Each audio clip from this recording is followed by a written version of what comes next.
হাস্যকর ঘটনা আজকে শেয়ার করি। 2025-এর জুনের 3 তারিখে ওই যে একটা চালবাজ ফ্যামিলি তারা ঢুকে। তখন আমি ওইখানেই ছিলাম। আমি বছরে কয়বার আসি, কয়দিন করে থাকি, আমার হাসব্যান্ড আমাকে কবে নিতে আসবে, বহুত কথা। মানে মূল টার্গেটই ছিল একা মহিলার একটা রুম ভাড়া নিয়েছি, মানে মহিলাকে কবজা করে পুরো বাসাটা আমরা ভোগ দখল করবো মাত্র 10,000-এ। সাথে খাওয়া দাওয়ারও খরচটা বাঁচাবো, কারণ ওই একা মহিলার ঘরে বসেই খাবো আমরা নিজেরাও। একজন থাকার কথা বলে 3 জন থাকবো, 5 জন থাকবো। পুরুষ যত অভ্যর্থনাকারী কিংবা মেহমান অতিথি আছে সবাইকে আনবো, বাসার ঠিকানাটা চাউর করবো, একটা ব্রথেল বানাবো। তো জুনে যখন আমি ওই মহিলাটাকে নীলই দেখি, স্বাভাবিক নর্মাল পূজা আর্চা তেমন করতে দেখতাম না, মালিকের পূজার ঘরে বসে গীতা পাঠ, এইটুকুই যা। এছাড়া মুখ দিয়ে কিছু বলতে শুনতাম না। ও মা, মালিক উড়াল দেওয়ার পরে বলি পাল্টে গেছে আমার।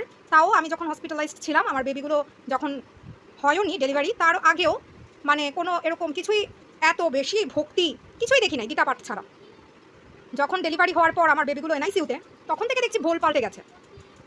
যখন স্টে করতে শুরু করলো, অনেক দিন ধরে থাকছে বা কোনো একটা বন্ধে আসছে, থাকতেছে, হ্যাঁ, ভোল পাল্টে গেল। আমাকে দেখলেই কৃষ্ণ কৃষ্ণ কৃষ্ণ কৃষ্ণ কৃষ্ণ কৃষ্ণ কৃষ্ণ কৃষ্ণ, মানে আমি জাস্ট অবাক। আমাকে দেখেও কারোর কৃষ্ণ কৃষ্ণ কৃষ্ণ কৃষ্ণ মনে হতে পারে, কারণ কি আমি নিজে কৃষ্ণাঙ্গী। তো প্রথম বুঝতে পারেনি হয়তো, পরে হয়তো ফিল করেছে যে আমাকে দেখলেই যদি কৃষ্ণ কৃষ্ণ কৃষ্ণ কৃষ্ণ বলে অনেক লাভ আছে। আর ওই যে ক্যারেক্টারলেস লোকটা, বদমাইশটা, অন্যের বেডরুমে ঢুকে যেতেও যার দ্বিধাবোধ হয় না, অন্যের বেডরুম ইউজ করতে দ্বিধাবোধ হয় না, অন্যের জিনিসকে নিজেদের বানাতে কত কারিগরি ছল চাতুরি সব কিছুতে এক্সপার্ট। তো সেই ক্যারেক্টারলেসটা বলছে কি, আমাকে দেখলেই কি কষ্ট হয়, বুকটা ফেটে যায়, ব্যথা হয়। কেন রে ক্যারেক্টারলেস, আমাকে দেখলে তোর বুক ফাটে কেন? আমার খারাপ বিয়ে হয়েছে, আমি খারাপ আছি, তোর কাছে বলেছি? এক কাজ কর, নীলির সাথে একটা ছেলে পয়দা কর, তারপর সেই ছেলেটাকে আমি বিয়ে করি, তোর কষ্টটা দুঃখটা একটু হলেও কিন্তু আমি কমাতে পারবো। ভালো, কিন্তু একটা বুদ্ধি দিলাম। নীলি তো বেশ দেখলাম জোয়ানি আছে, ট্রাই করে দেখ, একটা সুযোগ নে, বুঝছিস? তোর এত বুক ফাটে আমাকে দেখলে। কিরে, মালিকিন যখন থাকতো তখন তো তার সামনে এইসব কথা বলিস নাই। মালকিন সাই করে উড়াল দেওয়ার পর এত কথা। কীভাবে মালকিনের মাথা চিবিয়ে খেয়েছিস আর কত কি করেছিস, সেগুলো আর কেউ না বুঝলো আমার বুঝতে অসুবিধা হয় না। আমার সাথে চালবাজি না। নিজের মেয়ে কয়টা ছেলের সাথে ঘুরে ফিরে আর কি করে বেড়ায়, সেগুলোর খোঁজ নেই। চোষা আমটা, বুঝতে পেরেছিস? আমার জন্য কষ্ট পাওয়ার বদলে নিজের মেয়ের ব্যাপারে উদ্বিগ্ন হন। যে সময়টা আমার জন্য কষ্ট পেয়ে নষ্ট করবেন, সেই সময় আপনার মেয়ে সাই করে উড়ালো দিতে পারে। কিন্তু আর কিছু কথা বলি, যারা আমাকে সব সময় সেই আমার মেডিকেল কুইট করার বা ড্রপ করার পর থেকে আমার পিছে লেগে আছেন, জাজ করেন, নিজেদের দিকে তাকিয়ে দেখবেন যে আপনারা সত্যিই আমাকে জাজ করার যোগ্যতা রাখেন কি না। হতে পারেন তারা আমার রিলেটিভস, নেইবার, কমিউনিটির কেউ, পরিচিত অপরিচিত অ্যাকোয়েন্টেন্স, যেটাই হোক। ওই যে আছে না একটা, আমার বিরুদ্ধে অতিরঞ্জিত করে ঢাকঢোল পিটিয়ে আপনাদেরকে নিজের দলে টেনে নিয়ে আমার বিরুদ্ধে পিষিয়ে দিয়েছে। আমি জানি সেই প্রভাবেই আপনারা আমাকে অলওয়েজ জাজ করছেন, আজ 14 বছর ধরে করে আসছেন। আমার প্রশ্ন, আপনারা যারা আমাকে জাজ করছেন, আপনাদের জীবনে আপনাদের কোনো ঘটনা বা সিদ্ধান্ত, সেটা হোক পড়ালেখা সংক্রান্ত বা অন্য কোনো ব্যাপারে, আপনাদের ছোট কাউকে দিয়ে আপনাকে শাসন করানো হয়েছে, ধমকানো হয়েছে, মারতে পাঠানো হয়েছে, হ্যাঁ, প্রশ্রয় দিয়ে? তাহলে কিভাবে আপনারা আমাকে জাজ করেন?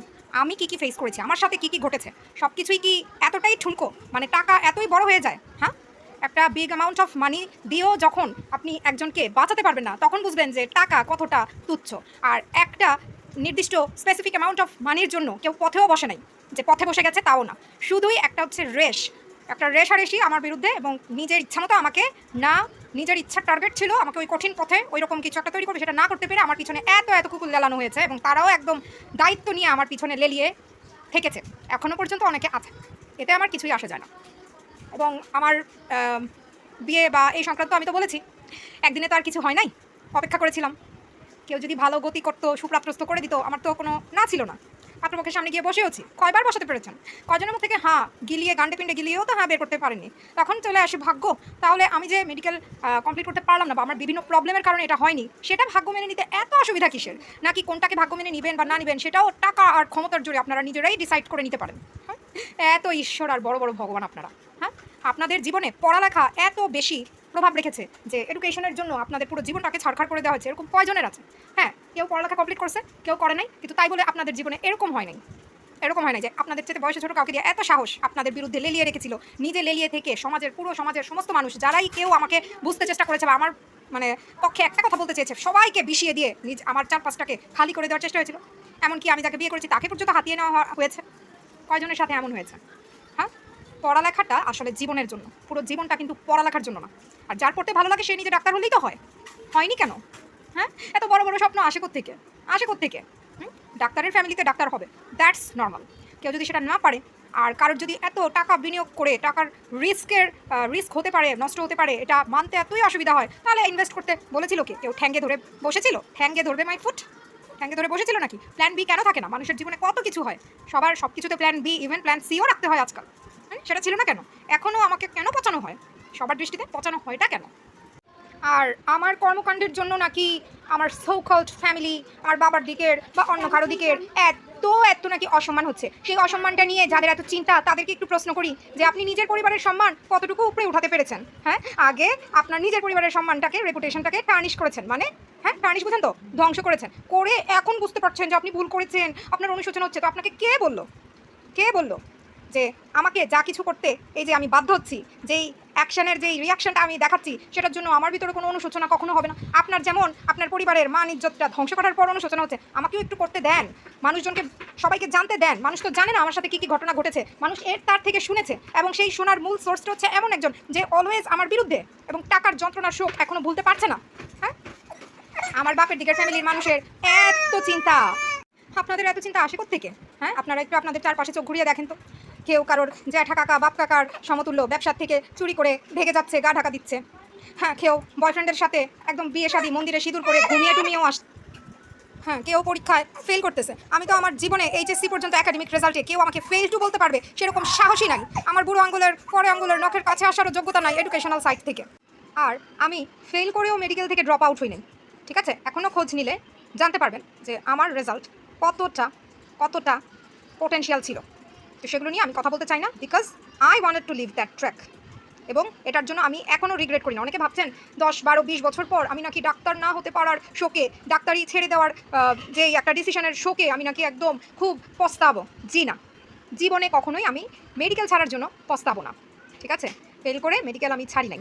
এবং যারা বলেন যে আমি ভালো স্টুডেন্ট ছিলাম একসময়, আমার একটাই এখন পরিচয়, আমি একসময় ভালো স্টুডেন্ট ছিলাম। তো সেই ভালো স্টুডেন্টের কথার দাম, মূল্য কতটুকু দিতে পেরেছেন আপনারা? আপনাদের মতন বদ সমাজ ব্যবস্থা, যেখানে আমি আমার প্রবলেম হচ্ছে বা আমি ওই প্রেশারটা নিতে পারছি না, ওইখানে আমি অ্যাডজাস্ট করতে পারছি না, বলার পরেও সেটার কোনো দাম থাকে না, ভ্যালু থাকে না। তাও এমন না যে 3 বছর পার করে বলেছি, ফার্স্ট 6 মান্থস ওভার হওয়ার পর থেকেই কিন্তু আমি বলছিলাম। এবং যখন 1 ইয়ার ক্রস হয়ে গেছে তখন আমি সিরিয়াসলি বলা শুরু করেছিলাম। আমাকে নাকি চেপে ভেবেছে হ্যাঁ সব ঠিক হয়ে যাবে পরে। কেন এত ভাবনা আসে থেকে? মহাশিক্ষিত, মহাশিক্ষিত। হ্যাঁ, আমার সাথে যারা পড়তো বেশিরভাগই তো বাপমা ডাক্তার। কই, আমি তো আর এটা বলতে পারি না, আমি তো আর এই কথাটা বলতে পারি না। অশিক্ষিত মূর্খ একটা মহিলা যে 30-35 বছর পর্যন্ত JLO পোস্টেই চাকরি করে। আমাকে নর্মাল অনার্সে ভর্তি হতে দেওয়া হয়নি, আর যেখানে নিয়ে ভর্তি করা হয়েছিল একটা প্রাইভেট ইউনিভার্সিটিতে, সেখানে পড়া কন্টিনিউ করার জন্য বই কিনতে দেওয়া হয়নি। তখন আপনারা কোথায় ছিলেন যারা জাজ করেন? আপনারা কে কতটুকু জানেন? হ্যাঁ, আধা খাচরা গল্প শুনে আমার পিছনে লাগতে আসেন। হ্যাঁ, কুকুরের মতো কামড় দিতে কিন্তু সবাই পারে। আর বাপের বাড়ির দিক ছাড়াও অন্য আরও যারা আমাকে এত ডাক্তারি না পড়ে টাকা নষ্ট করার জন্য এত দোষারোপ, একদম পুরো খুন করে ফেলার মতো অবস্থা। আপনারা কয়জন doctor, engineer, BCS cadre, prime minister, government job holder একটু ভেবে বলবেন তো? যারা আমাকে নিয়ে সমালোচনা করতেছেন তাদের বেশিরভাগই ইভেন গ্র্যাজুয়েটও না দেখেই আপনারা এটা করছেন। যদি অ্যাটলিস্ট গ্র্যাজুয়েট হতেন আপনারা অ্যাটলিস্ট নিউট্রালভাবে ভাবতে পারতেন। নিউট্রালভাবে কেন ভাবতে পারছেন না? পেটে সেই বিদ্যাটা নাই। তাছাড়া যেই গভর্নমেন্ট এক্সামে মেডিকেলে আমি টিকি নাই, তখন তারা যারা বলে বুঝিয়ে দিল যে মেডিকেলের যেই প্রেশার নেওয়ার মতন অ্যাবিলিটি আমার নাই, তারপরেও বেসরকারি মেডিকেলে ভর্তি করানোর সময় এত টাকা চলে আসে থেকে, যেখানে আমি আহসানুল্লাহতে ভর্তি হতে চেয়েছিলাম শুধুমাত্র অ্যাডমিশন টেস্টের হাত থেকে রেহাই পাওয়ার জন্য। কিন্তু তখন নাকি সেইখানে 3 ভাগের 1 ভাগ টাকার ভর্তির টাকাও নাকি ছিল না। হ্যাঁ, আর এক চোখামিগিরি, পক্ষপাত দুষ্টতার সেরা মহিয়সীর উদাহরণ, প্রকৃষ্ট উদাহরণ কে, তা নিশ্চয়ই বুঝতে খুব একটা সমস্যা হওয়ার কথা নয়। কিভাবে ফুলের সাজানো বিছানার আয়োজন করে অ্যাডমিশন টেস্টের, বাংলাদেশের এই অ্যাডমিশন টেস্টের ফাঁপড় থেকে কিভাবে আগলে রেখে সাঁই করে অন্যদিকে পাঠিয়ে হ্যাঁ একদম উঁচুতে পৌঁছানো যায়, এত শয়তানি বুদ্ধি যার তার পেট থেকে মাথা থেকে কিন্তু বের হয় না। এগুলোকে বলে এক চোখামিগিরি, ঠিক আছে? বললাম না, আমরা যেই জেনারেশন থেকে বিলং করি, আমার জেনারেশনের বেশিরভাগই হচ্ছে 99.99%ই হচ্ছে গিয়ে টু মাচ ওবিডিয়েন্ট, বাধ্যগত। তারা এগুলো সহ্য করছে, আমি সহ্য করি নাই দেখেই কিন্তু আমি সমাজ ছাড়া। যারা আমার কার্যকলাপ এগুলো নিয়ে এত টেন্সড, আপনাদের কাদের কাদের এরকম বাপ মা আছে বলেন তো, যে শুধুমাত্র আর কি এডুকেশন বা এডুকেশনাল বিষয় নিয়ে পড়ালেখা সংক্রান্ত বিষয়ের জন্য, বা আপনি পড়াশোনা করেন নাই, কমপ্লিট করেন নাই, সেটার জন্য বৈশা বৈশা এরকম দুনিয়ার মানুষ চিনেন না জানেন না, হ্যাঁ, বাইরের মানুষ কিংবা কাজের মহিলার কাছে বৈশা বৈশা ওই যে কি খারাপ ওইখানে গিয়ে খারাপ হয়েছে, এই হয়েছে সে হয়েছে, হ্যাঁ, বৈশা বৈশা পেটের কথা এরকম বৈশা বৈশা শেয়ার করে, হ্যাঁ, পেটের নার মোটা হইলে পেটের নার সার্জারি করে চিকন করে নিলেও তো হইতো, বৈশা বৈশা এগুলো শেয়ার করে, হ্যাঁ, মানুষের কাছে মানে পচায়। আপনাদের বাপ মায়ের মাঝে আসেনি, আপনারা বড় বড় আলাপ করতে আসেন, আপনারা এক একজন এমনও আছেন যারা এখানে আমার চাইতে বয়সের দিক থেকেও ছোট, যারা বড় তাদেরটা না হয় আমি বুঝলাম যে তারা বড় বড় হওয়ার অধিকার দেখায়, না বুঝে এই কাজগুলো করে ফেলছে বড় হওয়ার সুবাদে। কিন্তু যারা ছোট তাদের এত সাহস হয় কীভাবে যে আপনারা আমাকে চার্জ করেন, জাজ করেন? অবশ্যই অবশ্যই আমার ট্রাস্ট ইস্যু আছে, যতই আপনি বুঝাতে চান যে ওই ওই ওই না বলে আর পারছি না, শয়তানির উস্কানিতে আপনি আমার পিছনে লাগেন নাই, আপনার সাথে খুব একটা যোগাযোগ নাই, এগুলো বলতে আসবেন না। আমার ট্রাস্ট ইস্যু আছে, I have genuine trust issue against all of you, কারণ আপনারা ওই শয়তানির উস্কানিতেই এগুলো করছেন। করতে থাকেন, চালিয়ে যান, because I have got use to it. আর যারা নাকি বলছেন কর্ম কখনো কোনো কিছু ছাড় দেয় না, প্রকৃতি ছাড় দেয় না, আরে আমিও তো সেটাই বলি যে যেমন কর্ম করেছে সে আমার কাছ থেকে তেমনটাই ফেরত পাচ্ছে, আর আমি টোটালি বিলিভ করি আমিও এমনই ফেরত পাবো, এবং সেই জন্য আমি মেন্টালি রেডি আছি। আপনাদের আমাকে জুতার বাড়ি খাইয়ে ভয় পাইয়ে এত ক্রেডিট নেওয়ার কোনো দরকার নাই, কারণ আমি রেডি।